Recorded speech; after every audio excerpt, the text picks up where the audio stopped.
Hello everyone, how are you all? I'm sure all of you are doing extremely great, right? आज हम लोग कुछ concept building series के ऊपर बात करेंगे जो कि दोनों एग्जाम जो है IIT JAM as well as CSR NET दोनों के लिए काफी इंपॉर्टेंट चीज होने वाला है, राइट? क्योंकि जब आप लाइफ साइंस या बायोटेक्नोलॉजी के एग्जाम के लिए तैयारी करते हो वहां पे कंसेप्ट एक बहुत इंपॉर्टेंट चीज होता है, राइट? तो मेरे सेशन में मैं कुछ कंसेप्ट के बारे में बात करूंगा, बहुत सारे कंसेप्ट, एंड मैंने उसको कंसेप्ट बिल्डिंग सीरीज के नाम पे लेके आया हूं, राइट? तो आज मेरा पहला सेशन जो होगा that will be on recombinant DNA technology. And recombinant DNA technology के अंडर पे आज हम लोग डिस्कस करने जा रहे हैं रेस्ट्रिक्शन एंडोन्यूक्लियस। रेस्ट्रिक्शन एंडोन्यूक्लियस काफी इंपॉर्टेंट चीज है। देखो, ये है कंसेप्ट 1, इसी का मैंने बात कर रहा था। ये जो कंसेप्ट 1 है, कंसेप्ट 1 में आज हम लोग क्या बात करने जा रहे हैं? Digestion of gene by restriction endonuclease. Restriction endonuclease digestion एक इंपॉर्टेंट यूनिट है, एक इंपॉर्टेंट एरिया है जहां से आपको बहुत सारे क्वेश्चन मिलेगा in IIT JAM as well as in CSR NET. तो इसका कंसेप्ट बिल्ड होना बहुत इंपॉर्टेंट है। देखो, कंसेप्ट जो होता है ना, सिर्फ टेक्स्ट बुक में 2 लाइन पढ़ के कंसेप्ट बिल्ड नहीं होता है। कंसेप्ट को पूरा क्लियर करने के लिए आपको उसका थ्योरी भी समझना है एंड साथों साथ उसका क्वेश्चन, उसका रिलेटेड क्वेश्चन भी आपको सॉल्व करना है, then you will build a concept, right? तो इसीलिए मैंने मेरा जो लेक्चर सीरीज आएगा उसका एक नाम दिया अलग से, कंसेप्ट बिल्डिंग सीरीज, ठीक है? तो आज मेरा पहला सेशन होगा concept 1। I will be dealing on restriction endonuclease digestion. तो चलिए आज का सेशन शुरू करते हैं। चलो देखो, question number 1, a protein D is encoded by a gene which is 5 kb long, right? A gene which is 5 kb long, okay, all right, it is 5 kb long and it has 3 Hindley restriction sites. It has 3 Hindley restriction sites. तो यहाँ पे हम लोग क्या करेंगे, 3 restriction sites लिखेंगे हिंट्री sites का, but थोड़ा देख लेते हैं कि और क्या मेंशन किया है। The first one is 0.5 kb from the transcription start site. अगर इसको यहाँ पे स्टार्ट लिख देते हैं एंड यहाँ पे एंड लिख देते हैं, राइट? लिखा है कि the first one is 0.5 kb from the transcription start site. तो टोटल 5 kb है, तो मान लीजिए यह है 0.5, ठीक है? The second one is 2.5 kb from the first site. तो यहाँ पे मान लीजिए यहाँ तक है, दिस विल बी 3। क्यों? यहाँ पे लिखा है कि 2.5 फ्रॉम द फर्स्ट। तो अगर 2.5 फ्रॉम द फर्स्ट हुआ, so it will be 3 from the beginning, right? It will be 3 from the beginning, okay. Next, the third one is 0.5 kb internal to the stop codon. So it will be something like that. Understood? समझ में आया? देखो, इसका लिखना सबसे important चीज है। जैसे मैंने लिखा 0.5 यहाँ पे, 3 यहाँ पे, 4.5, ये लिखना सबसे बड़ा इंपॉर्टेंट बात है, क्योंकि इसको अगर आप लिख ले you will definitely get the answer, right? अब यहाँ पे इसको कैसे लिखना है मैं और ट्रिक्स बता रहा हूँ। देखो, हमको 5 kb काउंट करना है। 5 kb का मतलब क्या है? 5000 स्पेयर, राइट? 5 kb मतलब 5000। Tell me how will you count 5000? आप 5000 कैसे काउंट करोगे? आपको यूनिडायरेक्शनल ओए में काउंट करना है। What do mean bye unidirectional? देखो, 0 1 2 3 4 5 6 7 8 ऐसे करके आपको 5000 जाना है। मतलब your counting should be always unidirectional. Counting can not be like 0 से 2500 कर दिया, इस साइड से 0 से 2500 कर दिया, तो दोनों मिला के 5000 हो जाए। No, this is not the way. 5000 अगर आपको काउंट करना है तो आपको 1 से लेकर 5000 तक जाना है and that should be unidirectional, ठीक है? तो अगर यूनिडायरेक्शनल है, इधर स्टार्ट हो रहा है इधर एंड हो रहा है, तो आपका डायरेक्शन भी होगा यूनिडायरेक्शनल। तो दैट्स व्हाई देखो, अगर आप यहां से शुरू करोगे, ये है आपका 0, ये है 5 kb, राइट? ये है 0, ये है 5 kb। तो जब काउंटिंग शुरू होगा, ये है फर्स्ट आपका हिंट्री साइट, जिसका पोजीशन लिखा है कि 0.5 kb from the start site, ठीक है? Second 2.5 kb from the start, so this is basically 3 kb from the beginning, understood? Then third one 0.5 kb internal to the stop codon. ये अगर internal to the stop codon होगा, so definitely this will be 4.5 from the beginning, क्योंकि 0.5 from the stop codon site, right? Okay. Next देखो क्या लिखा है। Next लिखा है the second site is polymorphic. कौन सा सेकंड साइट है? मान लीजिए ए है second site which is polymorphic. Polymorphic का मतलब क्या है? वेरिएशन, बहुत वेरिएशन आपको मिलेगा, राइट। अच्छा एक बात बताओ, ये जो रेस्ट्रिक्शन साइट्स है, किस भी रेस्ट्रिक्शन साइट का नाम ले लो, चाहे हिंड3 हो, चाहे हिको-R1 हो, चाहे PST1 हो, भू1 हो, सेल1 हो, कुछ भी ले लो, हर एक रेस्ट्रिक्शन साइट्स का एक रिकॉग्निशन सीक्वेंस होता है, राइट। रिकॉग्निशन सीक्वेंस होता है। वो जो रिकॉग्निशन सीक्वेंस है, चाहे वो 6 बेस पेयर हो, चाहे वो 5 बेस पेयर हो, चाहे वो 8 बेस पेयर हो, वो जो रिकॉग्निशन सीक्वेंस मेंशन है, that sequence should B exactly same for any sort of digestion.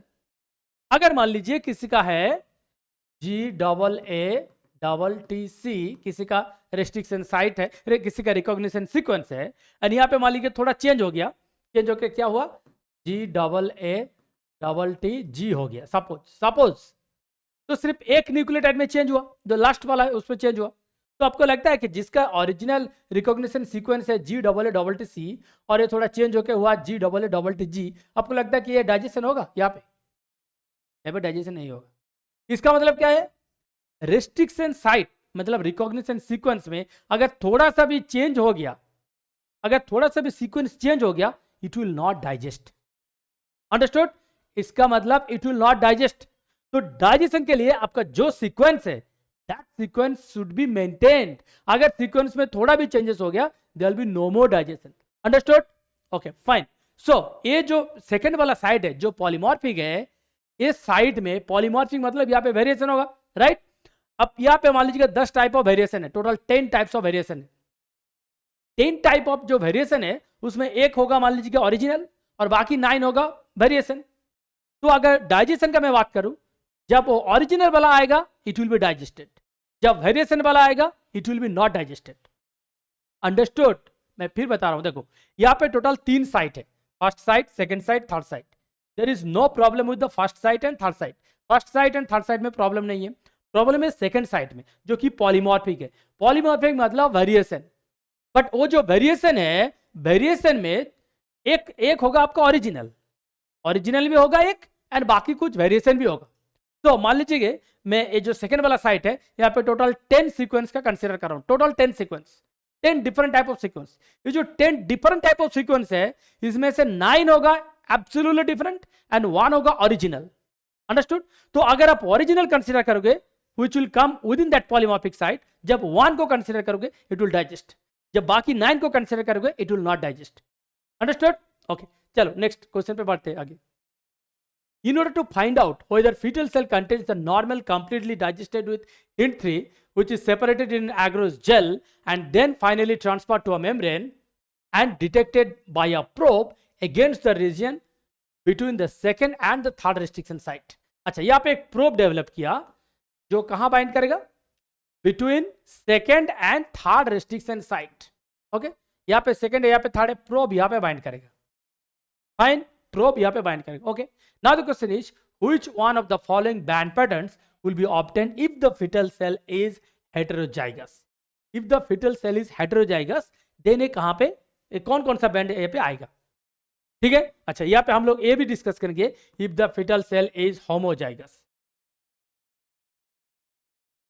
ये भी हम लोग डिस्कस करेंगे। पहले इसको हेटेरोजाइगस में डिस्कस कर लेते हैं। अच्छा, यहाँ पे होमोजाइगस हेटेरोजाइगस का क्या मतलब है, राइट? हम लोग रेस्ट्रिक्शन साइट्स का बात कर रहे हैं, यहाँ पे होमोजाइगस हेटेरोजाइगस का क्या बात है मैं बता रहा हूँ। देखो,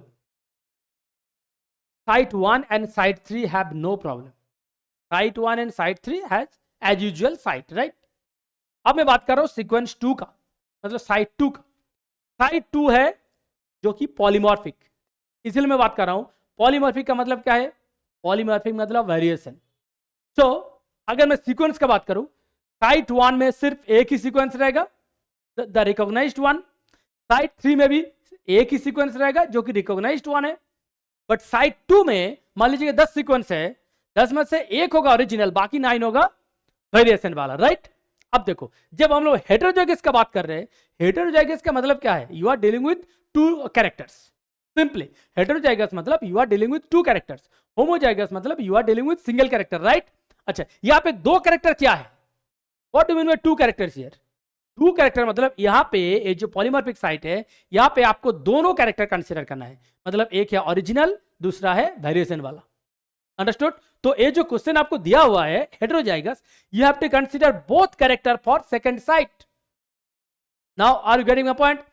सेम क्वेश्चन अगर होमोजाइगस पे पूछा होता, then you have to consider either or. Homozygous मतलब you have to deal with single character, right? अच्छा, पहले हम लोग हेटेरोजाइगस के बेसिस पे सॉल्व कर लेंगे, then I will tell you what will be the answer for homozygous. Okay, so let us go ahead. देखो यहां पे आगे जब डाइजेशन होगा तो साइट 1 एंड साइट 3 में कोई प्रॉब्लम नहीं है, it will be digested, right? Okay, so देखो यहां पे डाइजेशन हो जाएगा, यहां पे डाइजेशन हो जाएगा, राइट? प्रॉब्लम क्या होगा? प्रॉब्लम है सिर्फ सेकंड साइड में. आप दोनों कैरेक्टर लेकर चल रहे हो, मतलब हेटेरोजाइगस दोनों कैरेक्टर है, मतलब यहां पे डाइजेशन हो भी सकता है, नहीं भी हो सकता है. क्यों? कब डाइजेशन होगा? क्योंकि मैं फिर बता रहा हूं, यहां पे मान लीजिए टोटल आप 10 रिकॉग्निशन सीक्वेंस कंसीडर किए हो, टोटल वेरिएशन है टोटल 10 टाइप्स. 10 के अंदर एक होगा ओरिजिनल, बाकी 9 होगा वेरिएशन वाला. तो जब आप दोनों कैरेक्टर कंसीडर कर रहे हो, जब ओरिजिनल वाला कंसीडर कर रहे हो, इट विल बी डाइजेस्टेड. जब आप वेरिएशन वाला कंसीडर कर रहे हो, it will not be digested, right? So यहां पे आपको दो कैरेक्टर कंसीडर करना है. It may be digested, it may not be digested. Got my point? Okay, now coming to first site and third site. So first site and third site will be digested, no problem with first and third. Point is second one, it can be digested, it may be digested, it may not be digested, right? तो चलिए आप देखते हैं कि कितना band आपको मिल सकता है. तो एक इसका कितना होगा? 0.5, राइट? अच्छा, ये अगर डाइजेशन हो गया यहाँ पे तो इसका कितना होगा? 2.5. इधर कितना होगा? 1.5. इधर कितना होगा? 0.5. ठीक है, 0.5. अच्छा, अगर ए वाला डाइजेशन नहीं हुआ तो इसका एक साथ तो आ जाएगा 4. अंडरस्टूड? अंडरस्टूड? फिर से बता रहा हूं, देखो फर्स्ट वन थर्ड वन में कोई प्रॉब्लम नहीं है, मतलब फर्स्ट एंड थर्ड में प्रॉब्लम नहीं है, तो यहाँ पे डाइजेशन होगा मतलब 0.5. मैं कंसीडर कर रहा हूँ सेकेंड वाला, let's say it will digest. तो अगर डाइजेस्ट कर दिया तो यहाँ से यहाँ तक कितना? 2.5 लिख दिया. यहाँ से यहाँ तक कितना? 1.5 लिख दिया. और इधर से क्या होगा? 0.5 लिख दिया. अब कंसीडर करो यहाँ पे बीच में डाइजेशन नहीं होगा, तो अगर बीच का डाइजेशन नहीं हुआ तो 0.5 टू 4.5 ये जो टोटल है दिस विल बी 4. यहाँ पे 4. सो इतना सारा बैंड आपको मिल सकता है. कितना बैंड मिल सकता है? 0.5, 2.5, 1.5, 4. इतना बैंड आपको मिल सकता है. 4 टाइप ऑफ बैंड आपको मिल सकता है, राइट? अब क्वेश्चन में ट्विस्ट क्या है? देखो ट्विस्ट है यहाँ पे एक प्रोब यूज किया जो कि सेकेंड एंड थर्ड साइड का बीच में बाइंड करता है, राइट? आपको फ्रैगमेंट इतना मिल जाएगा, 4 फ्रैगमेंट आपको मिल जाएगा, 4 बैंड आपको मिल जाएगा. बट क्या 4 बैंड आपको ऑटो रेडियोग्राफी में दिखेगा? नहीं, क्योंकि आप प्रोब यूज किए हो. प्रोब जहां पे बाइंड करेगा सिर्फ वही वाला बैंड दिखेगा, राइट? अच्छा, अब देखो प्रोब कहां बाइंड कर रहे हैं?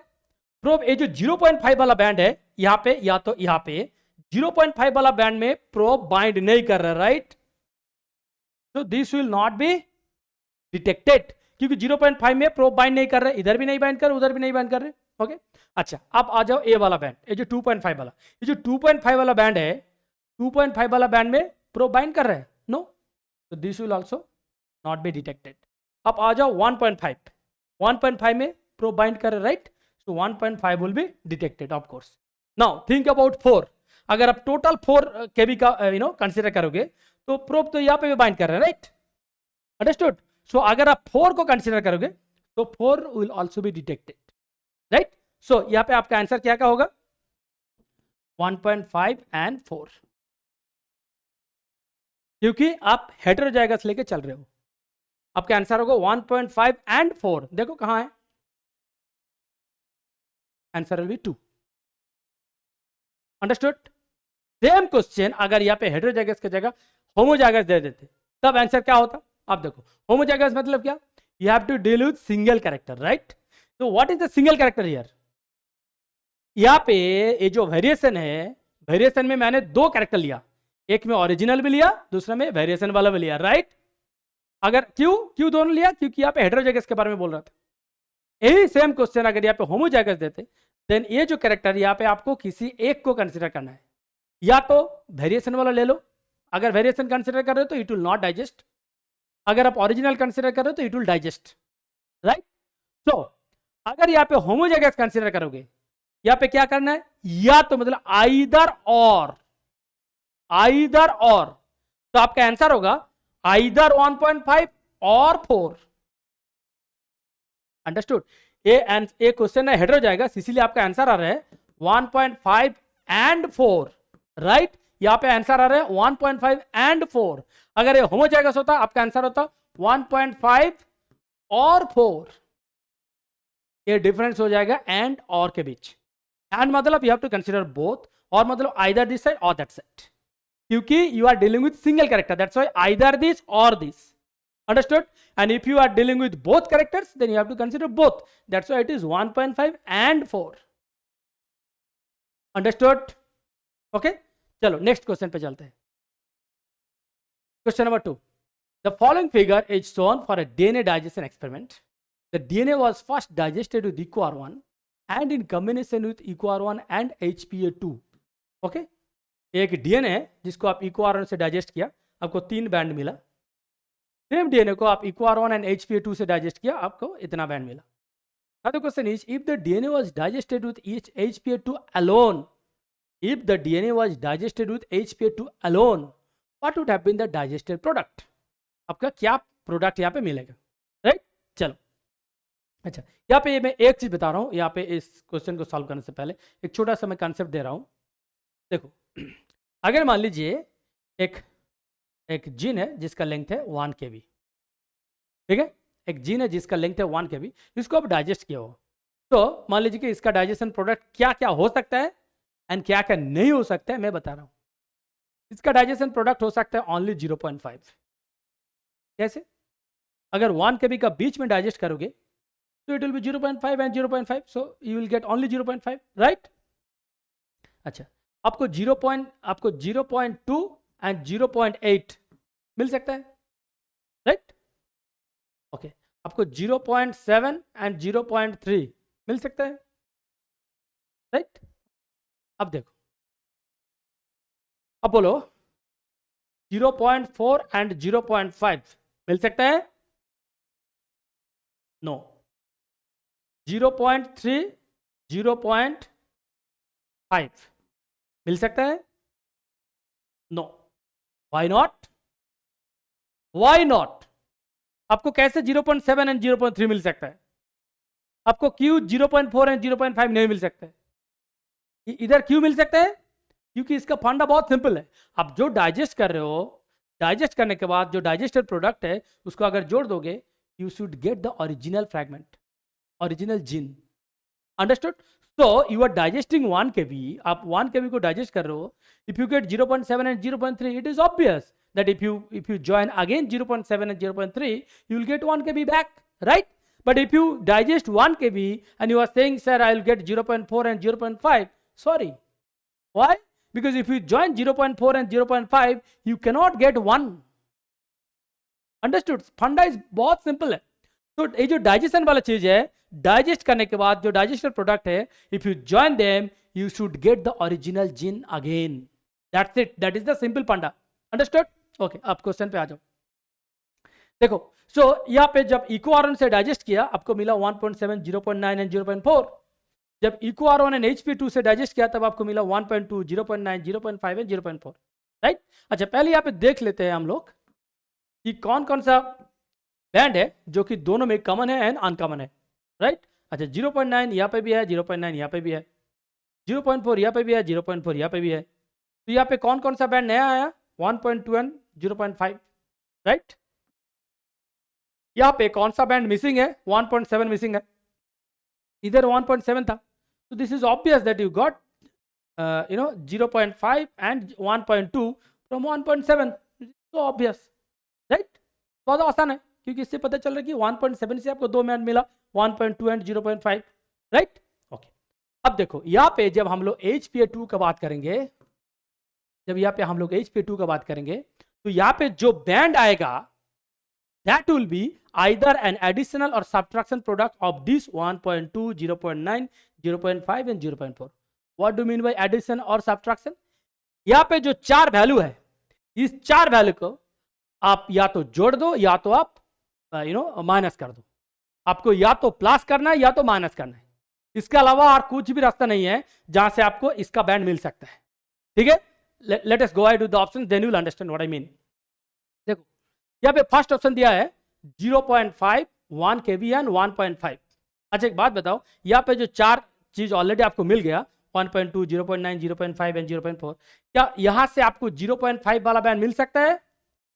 यस मिल सकता है। कैसे? क्योंकि यहाँ पे ऑलरेडी आपको मिल गया 0.5, देखो 0.5 तो ऑलरेडी है, तो जब 0.5 यहाँ पे ऑलरेडी है, सो 0.5 आपको मिल सकता है, कोई प्रॉब्लम नहीं। Okay fine. नाउ 1 kb, क्या आपको ये जो कॉम्बिनेशन है, इस कॉम्बिनेशन से 1 kb आपको मिल सकता है? You never get 1 kb। देखो कैसे, मैं आपको क्या बोला, ये जो कॉम्बिनेशन है, इस कॉम्बिनेशन को आप या तो यू आइदर यू ऐड और यू सब्ट्रैक्ट, या तो प्लस या तो माइनस, इसके अलावा और कुछ नहीं कर सकते हो। ठीक है, अब देखो दोनों कुछ जोड़ दो, 0.4 and 0.5, you will get 0.9. This is not 1, mind it. You will get 0.9, not 1. Similarly, let's say 1.2 minus 0.4, it will be 0.8. Again, it is not 1. You do anything, 0.9 minus 0.4, it will be 0.5. So either you add or subtract. Why I am telling you either you add or subtract? Because यहाँ पे मैंने already दिखाया आपको concept में कि आप 1 को digest कर रहे हो, या तो आपको इधर मिलेगा या तो इधर मिलेगा। देन कैसे आपको पता चलेगा कि आपका डाइजेशन सही हुआ है? दोनों को जोड़ दो, you should again get back 1 kb। Are you getting my point? Why I am considering only add और minus? Why? Because if you digest 1 you will get 0.7 or 0.3. Similarly, if you join them 0.7 and 0.3, you will again get 1. Understood? सो यहाँ पे जो concept आपने develop किया कि जब digestion के band हम लोग कैलकुलेट कर रहे हैं, या तो यहाँ पे हम लोग एडिशन करेंगे या तो सब्ट्रैक्शन करेंगे, इसके अलावा और कुछ ऑप्शन यहाँ पे अवेलेबल नहीं होगा, राइट? सो 1 kb बैंड यहाँ पे पॉसिबल है ही नहीं, तो ये जो ऑप्शन है this is wrong, this whole option is wrong because 1 kb is not possible here. Understood? Similarly जहां जहां पे 1 लिखा हुआ है दिस इज नॉट पॉसिबल। देखो ऑप्शन डी, यहाँ पे भी 1 है, so you can easily eliminate option D also. Understood? And similarly 0.6 भी पॉसिबल नहीं है। देखो how will you get 0.6 from here? Impossible. 1.2 minus 0.4, it will be 0.8. 0.9 minus 0.5, it will be 0.4. 0.9 minus 0.4, it will be 0.5, right? You will never get 0.6. Are you getting my point? You will never get 0.6 from this combination. You will never get 1 kb also from this combination. So आप easily eliminate कर सकते हो option A and D को, easily आप eliminate कर सकते हो, right? अब आ जाओ बाकी दो ऑप्शन पे। देखो बाकी तो जो ऑप्शन है 1.3 और 1.7, क्या आपको 1.3 और 1.7 मिल सकता है? देखो 1.3 तो 0.9 एंड 0.4 1.3, 1.7 1.2 एंड 0.5, यस ये मिल सकते हैं आप, ये आपको मिल सकता है। ओके नेक्स्ट 1.6 1.2 एंड 0.4 1.6, 1.4 0.9 एंड 0.5, तो ये भी मिल सकता है, राइट? दोनों मिल सकते हैं। तो आपको क्या लग रहा है कि दोनों ऑप्शन सही होगा? इतना आसान नहीं है, ठीक है, इतना आसान नहीं है, इसके लिए बहुत जबरदस्त कॉन्सेप्ट होना चाहिए। अब देखो देखो ये ब्यूटीफुल क्वेश्चन मैं बता रहा हूँ, एक्सीलेंट क्वेश्चन। देखो यहाँ पे देखो यहाँ पे बताया कि जो जीन है उसको आप डाइजेस्ट किया इको आयरन से। देखो यहाँ पे आपने डाइजेस्ट किया इको आयरन से, यहाँ पे आपको 1.7 में बैंड मिला, राइट? आपको बता रहा है कि HPA2 के साथ आप इसको सिंगल डाइजेशन करो, यहाँ पे भी एक ऑप्शन में है 1.7, राइट? तो यहाँ पे बताया कि 1.7 में आपको बैंड मिल सकता है। अगर ये बात सही है कि हमको इको आयरन से तो ऑलरेडी मिल गया 1.7, एंड सेम जीन को अगर मैंने HPA2 से डाइजेस्ट करूंगा हमको 1.7 मिल सकता है क्योंकि ऑप्शन में है। अगर ये सही है, if you think so that HPA2 single digestion can also give me 1.7, अगर ये सही है देन जब यहाँ पे दोनों का मिक्स कर रहे हो eco iron and HPA2, you should get 1.7 here also, right? Are you getting my point? यहाँ पे क्वेश्चन में बताया कि इको आयरन से सिंगल डाइजेस्ट किया 1.7 में बैंड मिला, ऑप्शन में बोल रहा है कि HPA2 से जब अगर डाइजेस्ट करोगे तो 1.7 में मिल सकता है बैंड, राइट? ये अगर सही हुआ देन जब दोनों को एक साथ आप मिक्स कर रहे हो HPA2 एंड इको आयरन, यहाँ पे भी 1.7 में बैंड मिलना चाहिए था, यहाँ पे भी 1.7 में बैंड मिलना चाहिए था, बट यहाँ पे मिला आपको 1.7।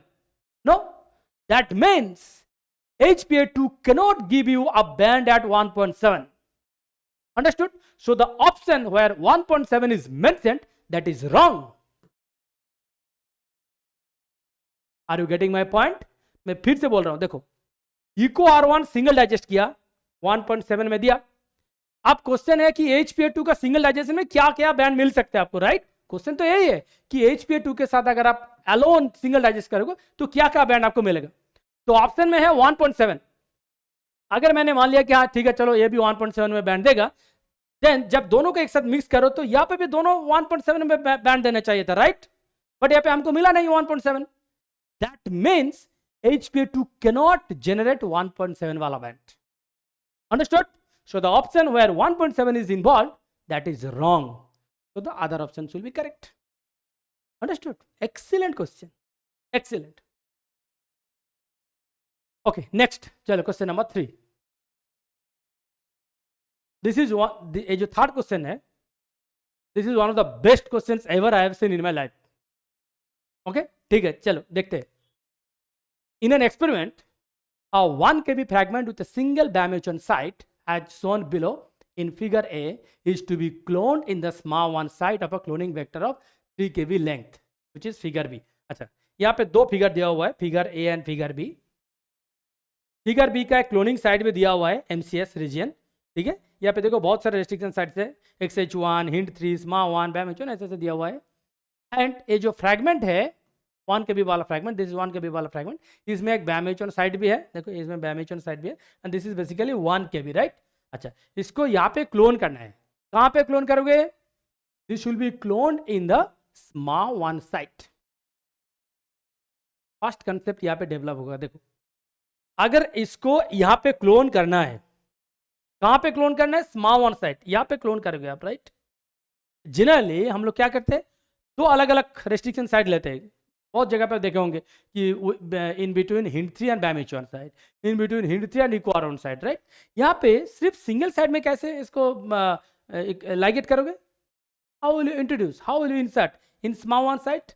दैट मीन्स ये जो फ्रैगमेंट है इसका दोनों साइड में SMA1 है. अंडरस्टूड? दोनों साइड में SMA1 है, तभी जाके इसको आप SMA1 में डाल सकते हो. Is it clear? This is the first concept you should have. ये जो फ्रैगमेंट है, सॉरी ये जो इंसर्ट है, इंसर्ट का दोनों साइड में SMA1 होना चाहिए, तभी इसको आप SMA1 साइड में आके इंट्रोड्यूस कर सकते हो. Understood? Okay, next. None of the other enzymes of the multiple cloning sites are present in the fragment to be cloned. इसका मतलब यहाँ पे और जितना सारा restriction sites है, these restriction sites are absent in the whole gene. Fine? Okay.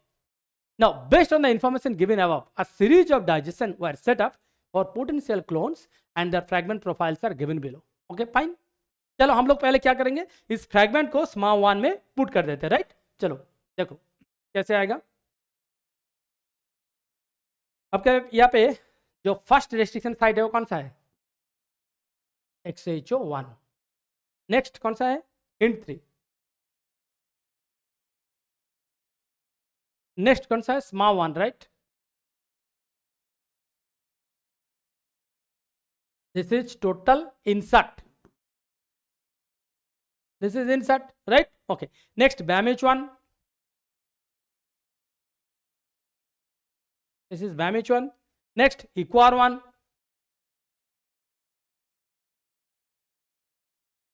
Next, EcoR5. Okay, fine. यहाँ पे आपका प्रोमोटर रीजन, राइट? ऐसे है. Okay, fine. अब देखो ये जो इंसर्ट है, इंसर्ट के बीच में भी BAMH1 है, राइट? इसको मैं कर देता हूँ यहाँ पे एक BAMH1 भी है. This is 0.2, this is 0.8. अच्छा, एक बात बताओ, वेक्टर का साइज कितना था? 3 kb, राइट? आपका इंसर्ट का साइज कितना है? 1 kb. सो ये जो टोटल होगा इसका कितना साइज होगा? 4 kb. अंडरस्टूड? ओके. अच्छा, इस क्वेश्चन को डील करने के लिए एक कंसेप्ट मैंने बता दिया कि ये जो इंसर्ट है, इसको इंसर्ट करने से पहले SMA1 साइड दोनों साइड में होना जरूरी है. This is first concept I told you. Second concept, another concept, ये जो मल्टीपल क्लोनिंग साइट है ना, ये जो XH1, HINT3, SMA1, BAMH1, ये जो एक के बाद दूसरा है, इसका एक अप्रोक्सीमेट लेंथ कितना होगा, अप्रोक्सीमेट डिस्टेंस कितना होगा, सबको पता है? अप्रोक्सीमेट डिस्टेंस कितना हो सकता है जो कि MCS रीजन में रहता है, उसका अप्रोक्सीमेट डिस्टेंस कितना है? अप्रोक्सीमेट डिस्टेंस होगा 10 to 15 nucleotide, 10 to 15 base pair, ठीक है। इसका अप्रोक्सीमेट डिस्टेंस, ये जो है इसका अप्रोक्सीमेट डिस्टेंस होगा 10 to 15 बेस पेयर, ठीक है। हम लोग किसी एक वैल्यू लेकर चलेंगे, या तो हम लोग 10 लेंगे या तो हम लोग 15 लेंगे, राइट। चलो शुरू करते हैं। पहला क्या किया, बैम एचन से इसको डाइजेस्ट करो, पूरा सिस्टम को बैम एचन से डाइजेस्ट करो। देखो आपको 200 base pair and 3.8 base pair मिल रहा है कि नहीं, राइट। चलो बैम एचन कहाँ बैम एचन है पहले देख लो। बैम एचन एक है यहाँ पे, बैम एचन एक है यहाँ पे, राइट। अच्छा, तो हम लोग एक 10 ले लेते हैं यूनिफॉर्म, हर एक केस में हम लोग 10 ही कंसिडर करेंगे ताकि कैलकुलेशन भी आसान हो जाएगा, राइट। Okay fine. तो देखो अगर दोनों बैम्यूचन में डाइजेस्ट कर रहे हो तो इसका लेंथ अगर 10 में कंसिडर करता हूं तो इसका क्या होगा, फर्स्ट वाला का क्या होना चाहिए एक्चुअली 810 प्लस 4000 माइनस 810, राइट। तो this will be basically 3190। Understood, अब समझ में आया। यहाँ पे बोला है कि अगर बैम्यूचन से पूरा को डाइजेस्ट कर दो, रिकम्बिनेंट जो क्लोन होगा, रिकम्बिनेंट जो वेक्टर होगा उसको डाइजेस्ट कर दो, राइट। सो अगर बैम्यूचन से डाइजेस्ट कर दिया तो हमको क्या मिलेगा, 0.8 के बाद एक सिंगल रिस्ट्रिक्शन साइड एक्स्ट्रा आ रहा है, राइट। सो मैंने यहाँ पे 10 कंसीडर किया, सो इट विल बी 810।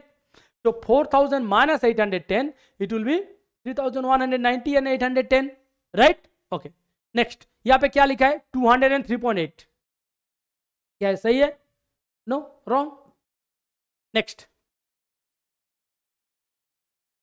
बैम्यूचन से डाइजेस्ट करो तो आपको क्या मिलेगा 810 एंड 3190।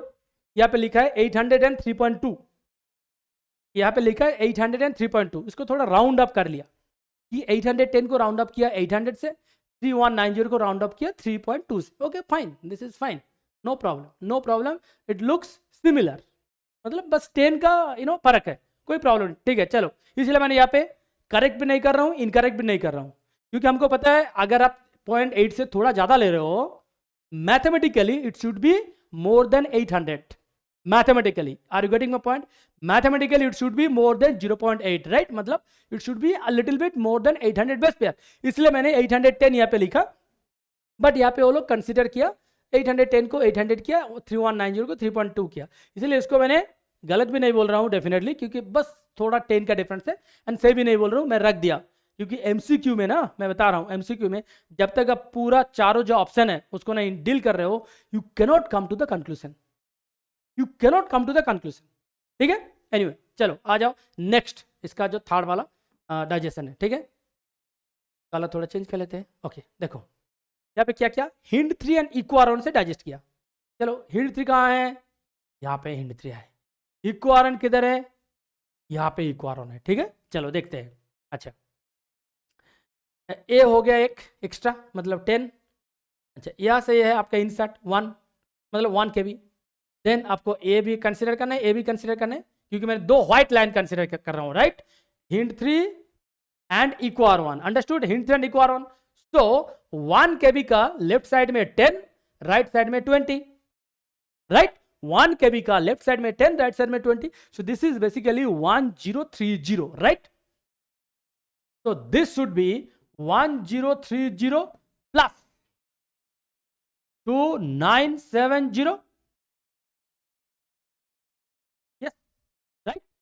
आइडियली इतना होना चाहिए, क्योंकि मैंने पहले बोल दिया कि मैंने 10 कंसिडर किया यूनिफॉर्म, राइट। तो यहाँ पे 1030 प्लस 2970 होना चाहिए। देखो यहाँ पे क्या लिखा है, नियर बाई 1 प्लस 3 KB, यहाँ पे नियर बाई 1 प्लस 3 KB। तो 1030 को नियर बाई 1 कर दिया, 2970 को नियर बाई 3 नहीं किया। This is the beauty of MCQ, ठीक है। अब देखो, अब लोग सब साइंस वाला हो, देखो बहुत सिंपल चीज है। आप 4 को डाइजेस्ट कर रहे हो, सोचो सिंपली सोचो, आप 4 को डाइजेस्ट कर रहे हो, अगर डाइजेशन सही से हुआ तो आपको डायरेक्ट मिलेगा 1 प्लस 3, राइट। आप 4 को डाइजेस्ट कर रहे हो, अगर आप डाइजेशन सही कर रहे हो तो आपको मिलेगा क्या 1 प्लस 3 या तो 3 प्लस 1, राइट। अगर मान लीजिए कि 1 से थोड़ा कम हो रहे हैं, अगर 1 से थोड़ा कम हो रहे हैं तो जो बाकी वाला जो पार्ट है, how can that be 3? Are you getting my point? 4 minus जब नियर बाई 1 होगा, तो जो बाकी वाला पार्ट बचेगा that will be near by 3 also. How can that be direct 3? Are you getting my point? देखो, आप 1030 को नियरली 1 किया, तो this should be nearly 3. How can you write 2970 to 3? Have you got my point? अब जब यहां पे ए वाला साइन यूज किया हो, नियर बाई का मतलब क्या है? Close, right?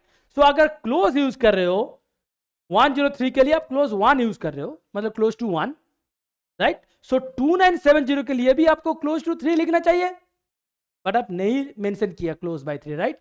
So this is absolutely wrong, scientifically incorrect. Are you getting my point? Scientifically incorrect. This should be near by 1 plus near by 3. This cannot be near by 1 plus 3, right? Okay, ये है MCQ का कमाल. ठीक है, this is the beauty of MCQ. Now आ जाओ number 4 पे. देखो, XH1, इसका कलर कुछ चेंज कर लेते हैं. फिर कौन सा कलर बाकी है? ए वाला तो ऑलरेडी मैंने लिया था पहले ही. ओके, चलो ए वाला लेते हैं. Okay, XH1 plus BAMH1. XHO1 plus BAMH1. What is XH1? BAMH1. Okay, ठीक है. देखो, तो आपको ए वाला एक एक्स्ट्रा मिल रहा है 0.2 के इधर. So this will be 210. This will be 210. मैं इसको लिख रहा हूं इधर. दिस विल बी 210 प्लस, अब यहां से इधर मिल रहा है, तो 0.8 के बाद और एक 10 होगा, 810 प्लस रेस्ट जो है 4000 माइनस दिस. तो 4000 माइनस दिस, तो this will be 2970, right? This will be this. एक बार देख लो यहाँ पे क्या क्या है. यहाँ पे है एक्सीलेंट, मतलब क्वेश्चन देखो, इसको बोलते क्वेश्चन. क्या किया? 210 को लिखा नियर बाई 200. ओके, 810 को किया नियर बाई 800, राइट? 2970 को किया more close to 3000, right? Right? अब देखो, दिस इज एमसीक्यू सच में. देखो, अच्छा एक बात बताओ, what is the difference between this and this? A है नियर बाई, ए है मोर नियर बाई. मतलब ए है close, this is more close, right? Right, yes और no? This is more close. अब एक बात बताओ, यहां पे 3 वैल्यू है, एक है 210, एक है 810, एक है 2970. अब 210 को 200 किया, आप 810 को 800 किया, राइट? 810 को 800 किया. अच्छा, यहाँ पे 810 होगा या 820 होगा? एक बार देख लेते हैं. यह 0.2 के बाद इधर आ रहा है, राइट? 210, इधर होगा 800 या 810, right? So this will be 2980. This will be 2980. Just a minute, ये कलर सही ले लेता हूँ. 2980 या 2980. ओके, कोई प्रॉब्लम नहीं. देखो, अब देखो यहाँ पे क्या किया, 210 को 200 किया, नियर बाई 200 लिया, 810 को नियर बाई 800 किया, एंड 2980 को मोर क्लोज टू 3000 किया. अब सोचो इसको, अगर हमको मोर क्लोज वाला साइन यूज करना है, अगर हमको मोर क्लोज वाला ऑप्शन, ये जो साइन है इसको यूज करना है, ये out of 3 who deserves that more close वाला साइन? हमको लगता है कि दोनों डिजर्व करते हैं. 210 भी डिजर्व करता है, 810 भी डिजर्व करता है. क्यों? क्योंकि यहां पे डिफरेंस है सिर्फ 10 का, यहां पे भी डिफरेंस है सिर्फ 10 का, राइट? एंड यहां पे डिफरेंस है किसका? कितना? 20 का डिफरेंस है. Are you getting my point? देखो, मोर क्लोज मतलब क्या? जितना क्लोज होगा. तो यहां पे वेरिएशन कितना आ रहा है? 10 का. यहां पे वेरिएशन आ रहा है 10 का, यहां पे वेरिएशन आ रहा है 20 का, राइट? तो अगर हमको ये जो मोर क्लोज वाला साइन यूज करना है, that should be for either 210 or for 810, not for 2980. Are you getting my point? तो यहां पे जो ऑप्शन दिया हुआ है, एक्चुअली जो डबल नियर बाई है, this should be here and this should be here. This should be single near by. Are you getting my point? This is wrong. तो आपका कौन सा ऑप्शन बाकी रहा? ऑप्शन 2 वाला. अब एक बार देख लेते ऑप्शन 2 में क्या था. हमने जब ऑप्शन 2 में सिर्फ BAMH1 से इसको डाइजेस्ट किया था, क्या बैंड मिला था हम लोगों को? 810 एंड 3190, राइट। अब देखो ऑप्शन में क्या लिखा है, 800 एंड 3.2।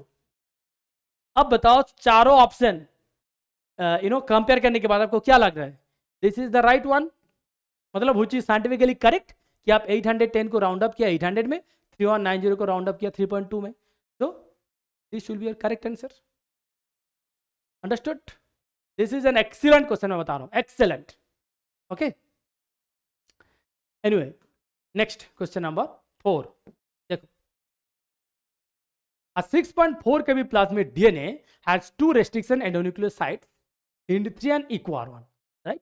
एक प्लाज्मिड है जिसका लेंथ है, जिसका साइज है 6.4, यहाँ पे दो रेस्ट्रिक्शन साइट्स है, एक है HIND3, दूसरा है EcoR1। एक है HIND3,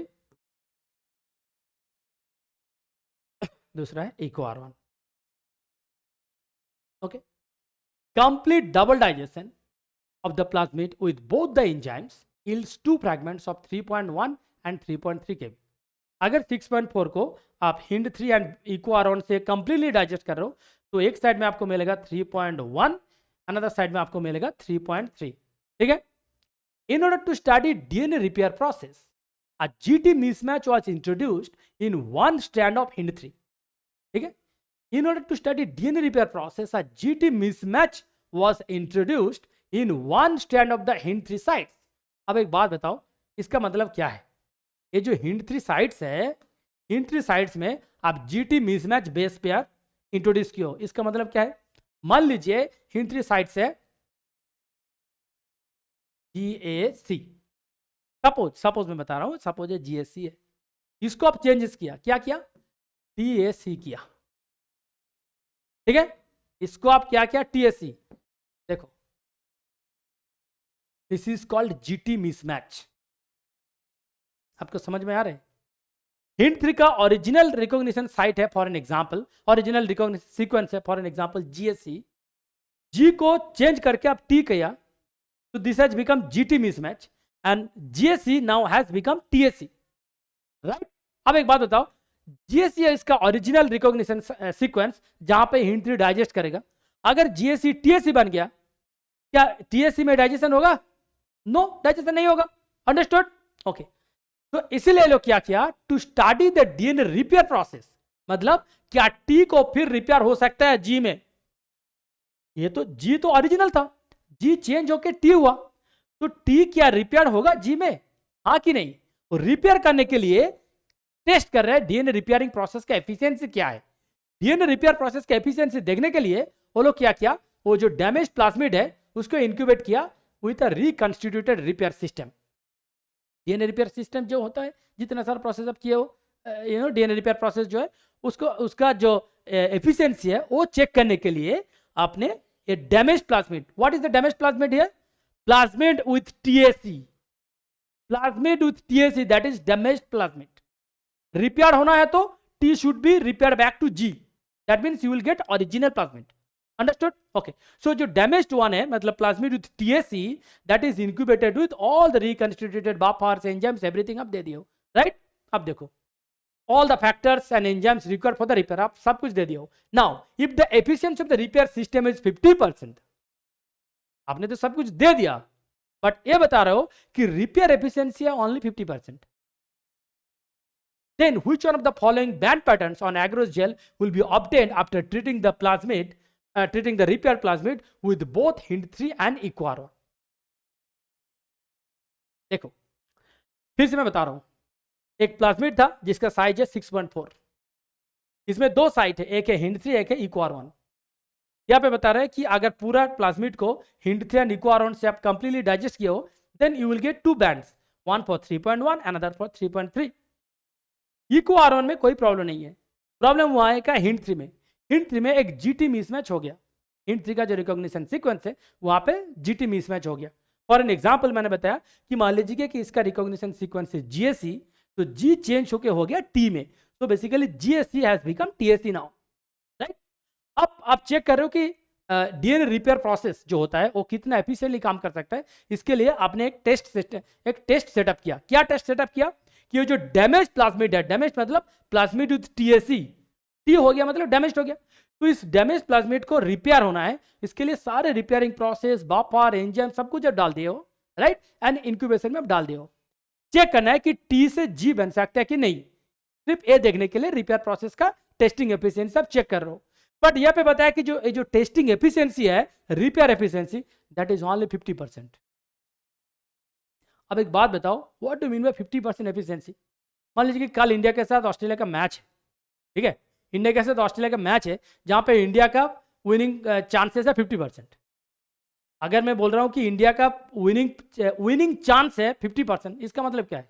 इंडिया जीत भी सकता है, ऑस्ट्रेलिया भी जीत सकता है, राइट, इंडिया भी जीत सकता है, ऑस्ट्रेलिया भी जीत सकता है। अगर मैं बोल रहा हूं कि इंडिया का चांसेस है 70%, तो इंडिया के जीतने के चांसेस ज्यादा है, तो सिंपल, राइट। अगर मैं 50 बोल रहा हूं, मतलब जीत भी सकता है, हार भी सकता है। Are you getting my point?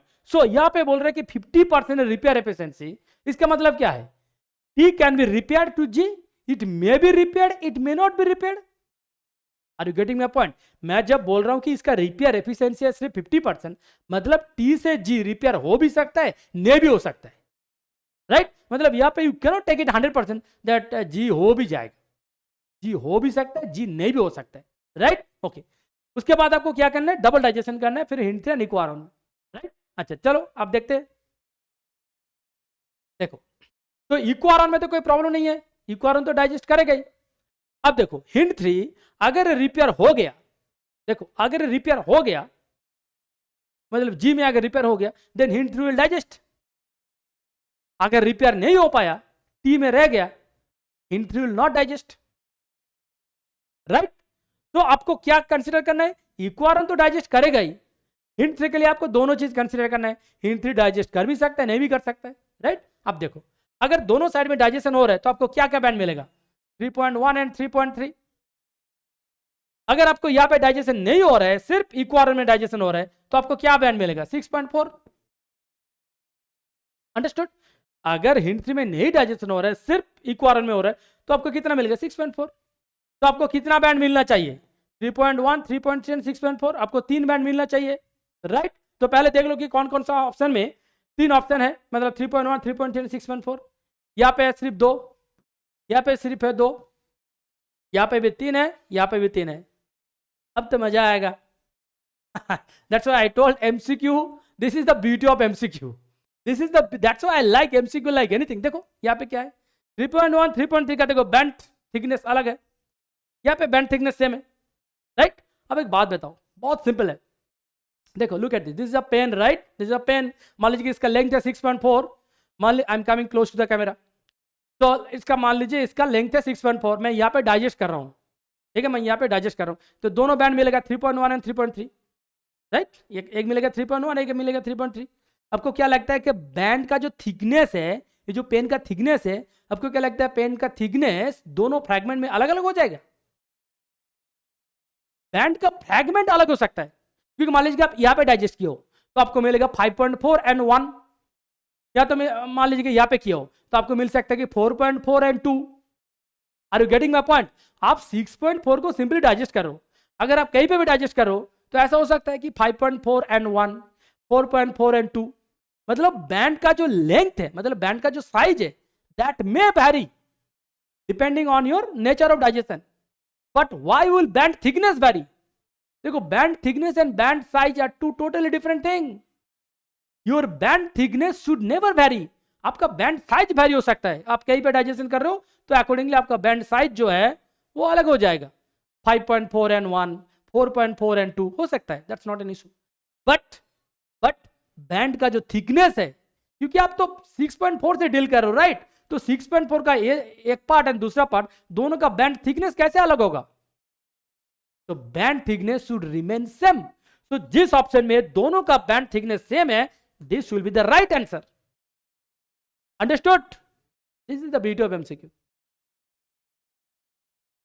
I'm sure you have enjoyed the whole session, and now I'm sure you have developed a concept on restriction endonuclease digestion. So please practice more questions relevant to that, and I'm sure you'll become achiever and you'll become winner when it comes to restriction endonuclease digestion. Thank you so much for enjoying the whole session. Thank you once again.